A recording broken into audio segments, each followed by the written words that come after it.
When many talk about the richest people in Nigeria, what comes to mind is the southern tribes of Nigeria, the ones with oil or the ones that are popularly known for trades and are known to be showing off their expensive cars and mansions on the internet. I'm talking about the Igbo tribe of Nigeria. They are perceived to be the richest tribe in Nigeria.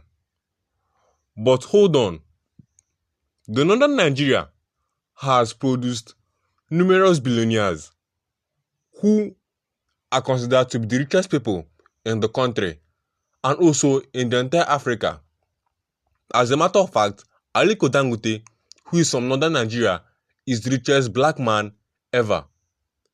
This highlights the low-key nature and status of northern Nigerian billionaires.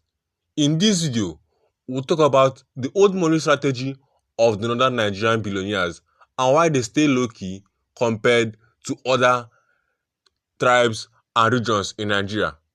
If it's your first time on our channel, consider clicking the red subscribe button and turning on the notification icon so you don't miss out on future videos from this channel.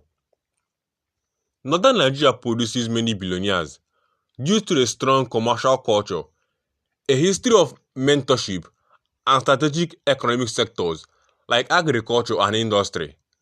For instance, Kano State, a major northern commercial hub, exemplifies this through its emphasis on business from a young age, and a culture of entrepreneurs are seen in the rise of egos like Aliko Dangote.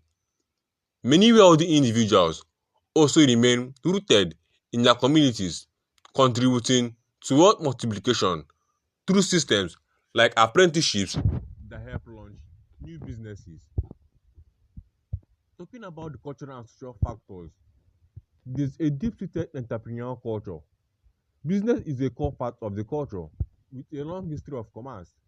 Many pursue trade, sometimes prioritizing it over conventional higher education, and children are often introduced to business and activities at a young age. Systems like the one in Abiriba, where wealthy individuals mentor young apprentices and provide them with capital to start their own businesses, have been crucial for wealth multiplication. This creates a network where success of one person helps empower many others. Many wealthy individuals in northern Nigeria live among the general population, and there is a cultural emphasis on modesty and security over public displays of wealth. Wealth is often viewed as being able to provide for one's family and help others, rather than solely through material possessions. Talking about the economic factors, agricultural and industrial potential of the north can never be downplayed. The region has a significant potential in agriculture, where crops like maize, sorghum, groundnut, rice, and cassava representing opportunities for large-scale agro-processing and export, similar to models in countries like Brazil and Thailand. Cities like Kano have been centers of commerce with a history of trade that continues to drive economic activity today. States like Kano are noted to have the highest concentration of wealth in the northern region. And while there are many billionaires, poverty remains a major issue in some parts of northern Nigeria, highlighting the uneven distribution of wealth and opportunities. Security challenges such as conflict and banditry also prevent significant obstacles to economic development and investment in the region. People normally ask, what is the richest region in Nigeria? And Lagos is mentioned as the richest region in the country. But the northern Nigeria is just a sleeping giant where there is a lot of billionaires who are secretly sitting on billions of dollars and holding a large chunk of the nation's wealth. When the president set a bold target of growing Nigeria's GDP to $1 trillion by 2030, the figures told a sobering story. At the current rate of about 3%, the nation is far off the mark. To achieve the target, annual growth must average between 7 and 10%. The lesson from economic history is clear. No country has left into sustained prosperity without industrialization. But industrialization does not exist in a vacuum. It requires a strong foundation in sectors where a country has natural advantages. For Nigeria, particularly in northern Nigeria, that advantage is agriculture. The north holds about 70% of Nigeria's arable land and contributes significantly to national food production. Yet, much of the agricultural output remains trapped in subsistence, plagued by poor value addition, weak supply chains, and limited global competitiveness. With strategic transformation, however, northern Nigeria can become the backbone of the nation's industrialization and its drive, propelling Nigeria towards its $1 trillion dream.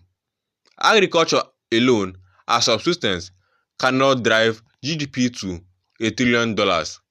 Today, agriculture contributes about 25% of Nigeria's GDP, yet only 5 to 7% is processed. The multiplier effect lies in processing, agro-industrialization, and services. This means moving beyond the export of raw produce into value-added goods. Citing three examples, the northern Nigeria is one of Africa's largest producers of tomatoes, yet we import tomato paste from China. If processed locally, this could save over $1 billion annually and create thousands of jobs.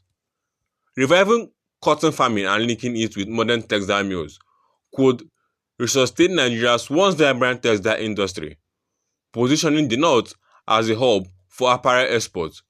With one of the largest cattle populations in Africa, the north could build integrated meat and dairy industries similar to Brazil's beef sector, which generates billions in exports. The transformation must also extend to logistics, cold chain services, mechanization, leasing, and agricultural finance, all of which generate value within significant advanced countries.